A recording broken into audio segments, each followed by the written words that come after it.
করা লিফট ইচ্ছা করে মেরে দিয়েছে। ইমিডিয়েট খুনের মামলা রুজু করা উচিত। প্রত্যক্ষ খুনের জন্য দায়ী আরজি করের সুপার, স্বাস্থ্য দপ্তর, স্বাস্থ্য সচিব এবং স্বাস্থ্যমন্ত্রী অলসো। আমি আপনাকে দেখিয়ে দিচ্ছি, আমার কাছে ডকুমেন্ট আছে। এই রিপেয়ারিং হচ্ছিল এই লিফটটা, সরকারের ডকুমেন্ট।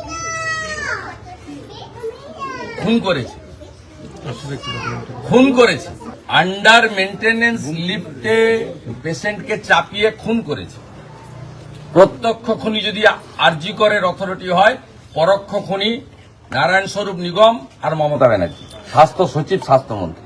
এখন ডাক্তাররা আন্দোলন করলো, কত আলোচনা হলো, হাসপাতালের পরিকাঠামো নিয়ে সমালোচনা হলো।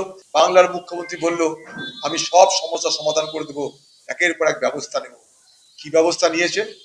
লিফটে করে মানুষ নামছে, লিফট চলছে না, লিফট ম্যান নেই, সবকিছুর পর তার মৃত্যু হওয়া। ঘাড় ধাক্কা দিয়ে দেখে ক্ষমতা থেকে সরিয়ে দেওয়া দরকার। হসপিটালে এরকম, মেডিকেল কলেজে এরকম হতে পারে? মানুষ লিফটে আটকে থেকে মারা যাবে? মানে অ্যাডমিনিস্ট্রেশনে যে কি দুরবস্থা হচ্ছে। তো মানে ওরা কেউ রেসপন্সিবিলিটি নিচ্ছেন না? তারা কেউ জানে না লিফটে আটকে গেল কেন, কেউ জানে না। কোন লিফটে কোনো নর্মাল বাটন নেই, যে কোনো লিফটে থাকার কথা।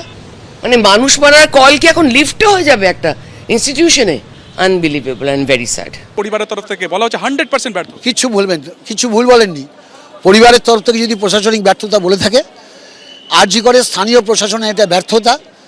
যেখানে অ্যাসিস্ট্যান্ট সুপার যাদের ডিউটি আছে, যারা ঘুরে দেখবেন, পদস্থ অধিকার ঘুরে দেবেন।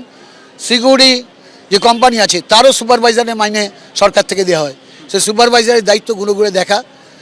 যে এজেন্সি যারা লিফট প্ল্যান সরবরাহ করছেন তাদেরও সুপারভাইজারের দায়িত্ব এগুলো ঘুরে দেখা।